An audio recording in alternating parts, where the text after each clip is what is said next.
እንዲህ የነርሱ ባሊስቲክ ሚሳኤሎች ቀይ ባህሩን ሳያምሱት፣ እንዲህ ድሮኖቻቸው የመርከብና የወደብ ጸር ሳይሆኑ በፊት በዚያች ሀገር አዛዥና ናዛዥ የነበረችው አፍንጫቸው ስር ያለችው የቅርብ ጎረቤት ነበረች።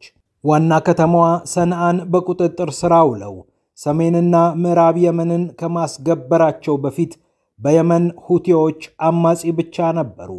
እነርሱ ብቻ ሳይሆኑ ሌሎች ቡድኖችም ታዳኞች ሆነው ኖረዋል። የተባበሩት አረብ ኤምሬትስ ከአጋሯ ሳውዲ አረቢያ ጋር በመሆን የየመንን የ40 ቀን ዕድል እየወሰነች ነበር። ደቡባዊ የመንም በአብላጫው በእርሷ ጥላ ስር ገብቶ ቆይቷል። በአየር በምድርና በባህር ከኤምሬትስ ጋር የተጣመሩት የአረብ ሀገራት የመንን መውቀጣቸው ብቻ በቂ አልነበረም። አቡዳቢ አንዳንድ ጸረ ኤምሬት ስሜት ያላቸውን ሰዎች ነጥሎ ማስወገድን ፖሊሲ አድርጋ ተከትላለች። ለዚህም ነው ስፒር ኦፕሬሽንስ ግሩፕ የተሰኘውን ቅጥር ነፍሰ ገዳይ ቡድን ለመቅጠር የወሰነችው።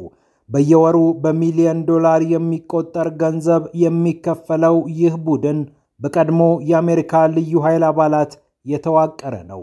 አብርሃም ጎላን በተባለ ሰውም ተመስርቷል። ይህ ቡድን ከህፃን እስከ አዋቂ ድረስ ፈጅቷል። ከ2015 እስከ 2018 እንደ አውሮፓውያን አቆጣጠር ባሉት ዓመታት 102 ሰዎችን ከቀጠፉ ግድያዎች ጀርባ በቀጥታም ይሁን በተዘዋዋሪ አለ። ቅጥር ነፍሰ ገዳዮቹን በየመን አሰማርቶ የአክቲቪስት ልጆችን ከፓርላማ አባላት ጋር ቀይጦ ተኩሶባቸዋል።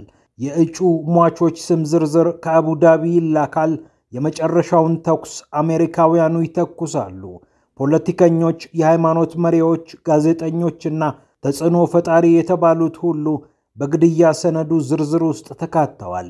ይህ አልበቃ ብሎ የዋሽንግተን ወታደሮች እነርሱን ተክተው መግደል የሚችሉ የተተኪ ገዳይ ትውልድ አባላትን ማሰልጥነው የመንን ለቀው ወጥተዋል።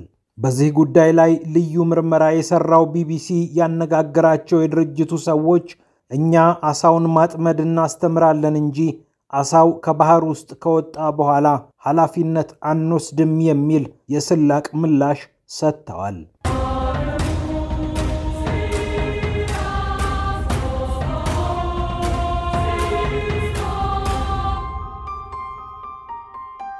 አንሳፍ ወትሮ ሲወጡበት ከነበረው ሰዓት 1 ሰዓት ያህል ቀደም ብለው ነበር በዚያች ቀን ከቢሮአቸው የወጡት።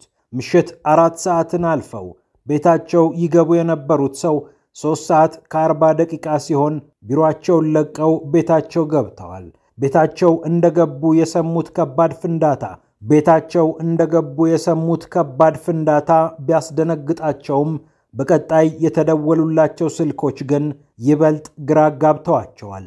የሥራ ባልደረቦቻቸውና የሚያውቋቸው ሰዎች እየደወሉ አንሳፍ ለመሆኑ ደህና ነህ? ተርፈሃል? ምንም አልነካህም? በሚሉ ጥያቄዎች አጣደፏቸው። ሰውየው ደህና መሆናቸውን ከመናገር ውጪ ማድረግ የሚችሉት ነገር አልነበራቸውም። ደዋዮቹም አለ ነገር አልደወሉም። ወሬን ከአጽናፍ አጽናፍ የሚያዳርሰው የበይነ መረቡ ዓለም የእርሳቸውን ስም ከአሉ ወደ እኒህ ነበሩ አሻግሮታል። አንሳፍ የጥቃት ሰለባ ሆነው በመኪናቸው ላይ በተጠመደ ቦምብ ሕይወታቸው አለፈ የሚል ነው ሀገሩን የበጠበጠው ዜና። መሰል ግድያዎች በተበራከቱባት የመን ሙከራው አዲስ ዜና ባይሆንም ሰውየው ግን አእምሯቸውን የሚሞላ ጥያቄ አላጡም። እንዴት በገዛ ሀገሬ በውጭ ሀገራት ሰዎች ለመገደል ይፈረድብኛል የሚለው ጉልህ ጥያቄ አንጎላቸውን አናውጦታል። ለኤምሬትሶች ግን ጥያቄው ቀላል መልስ የያዘ ነበር። አንሳፍ ማዮ በየመን የምክር ቤት አባል ናቸው። ከምንም በላይ የኢስላህ ፓርቲ መሪም በመሆን ይሰራሉ። ኢስላህ ደግሞ በየመን የሙስሊም ወንድማማቾች ንቅናቄ አጋር ፓርቲ ነው። ሙስሊም ብራዘርሁድ ደግሞ ኤምሬትስን ጨምሮ በግብጽ፣ ሳውዲ አረቢያና ሌሎች ሀገራት የታገደ ዓለም አቀፍ ንቅናቄ። ሙስሊም ብራዘርሁድ በተራማጅ ሰዎች የሚመራ በየጊዜው የሚደረግ ምርጫን የሚደግፍ ኃይል ነው። በግብጽ ከመሐመድ ሙርሲ ጀርባ ሆኖ ስልጣን ይዞም ካይሮን አስተዳድሯል። የግብጽ ጀነራሎች ይብቃህ ብለው ሰውየውን በመፈንቅለ መንግስት መንግለው እስኪያሰናብቱት ድረስም በስልጣን ላይ ነበር። ከአረቡ ዓለም አብዮት ጀርባ ካሉ ንቅናቄዎችም መሃል ስሙ ይነሳል። ስለዚህም ኤምሬትስ የዚህ ንቅናቄ ተቀጥላ በሆኑ ፓርቲዎችና ግለሰቦች ላይ እርምጃ መውሰድ ነበረባት። አንድ ጊዜ አልቃይዳንና አይሲስን፣ ሌላ ጊዜ ሺያዎቹን ሁቲዎች ለመዋጋት የመን እገኛለሁ የምትለዋ ኤምሬትስ የሱኒውን ቡድን ለማሳደድና የራሷን ፖለቲካዊ ጥቅሞች ለመጠበቅ አላመነታችም። አንሳፍ ማየውም በዚህ ምክንያት ሰለባ ነበሩ። ከታዳጊው ሞሰን አይነት ሰዎች ጋር ሲነጻጸሩ ግን እርሳቸው ኢላማ መሆናቸው አያስገርምም። ሞሰን የተገደለው በእናቱ ምክንያት መሆኑ ደግሞ እጅግ ልብ ይሰብራል።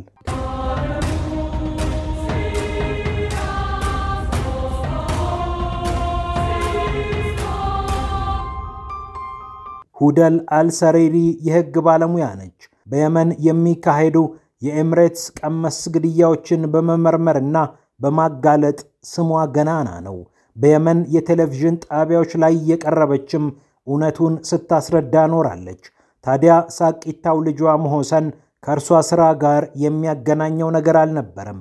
7 ገጾች ላይ በሰፈረውና ቢቢሲ እጅ በገባው የግድያ ዝርዝር ውስጥ ስሟ ቢኖርም ገዳዮች ግን ምንም የማያውቀውን ሞሰንን ከፊት ለፊቱ ተኩሰው በለጋነቱ ቀጠፉት። ሰራሪም ያዘነው አንጀቷ ሳይጠነክር አንቺንም እንጨርስሻለን ተብሎ ተፎከረባት። ሀገሯን ጥላም ተሰደደች። የአቡዳቢ እጅ ሰነአ ደርሶ ከሐዘን ወደ ስደት ቢወስዳትም መቀመጫውን ጄኔቫ ያደረገ የሰብአዊ መብት ተቋም ግን ሽልማት ሰጥቷታል። እርሷም ሽልማቱን ለልጇ ለሞሰን በማድረግ የሟች አብራኳን ስም ሞሰን ብላ አስነስታለች። እንዲህ ላለ ግድያ ተሰማርተው ከነበሩት የአሜሪካ ወታደሮች መካከል አንዱ የሆነው አይዛክ ጊልሞር ሲናገር ኤምሬትስ በየወሩ $1.5 ሚሊዮን ክፍያ ተፈጽምላቸው ነበር። አሁን ኤምሬትስ የምታዝባቸው የፖለቲካ ኃይሎች በየመን ተዳክመው አየሩን ሁቲዎች ቢሞሉትም የአቡዳቢ ግድያ ትውስታዎች ግን ከየመኖች አእምሮ ፍጹም ሊጠፋ አልቻለም። አስገራሚው ነገር ከሁቲዎች ጋር ይፎካከር የነበረው አንሳ ፓርቲ አሁን ለሁቲዎች በሩን ከፍቶ አብሮ ስለመስራት እያሰበ መሆኑ ትላንት ኤምሬትሶች የጀመሩት ሥራ ዛሬ ባለው ቀጠናዊ ፖለቲካ ተገለባብጦ ሁለቱ ጠላቶች አንድ ላይ ለመስራት እየወሰኑ መሆኑን የተለያዩ ሪፖርቶች ጠቁመዋል።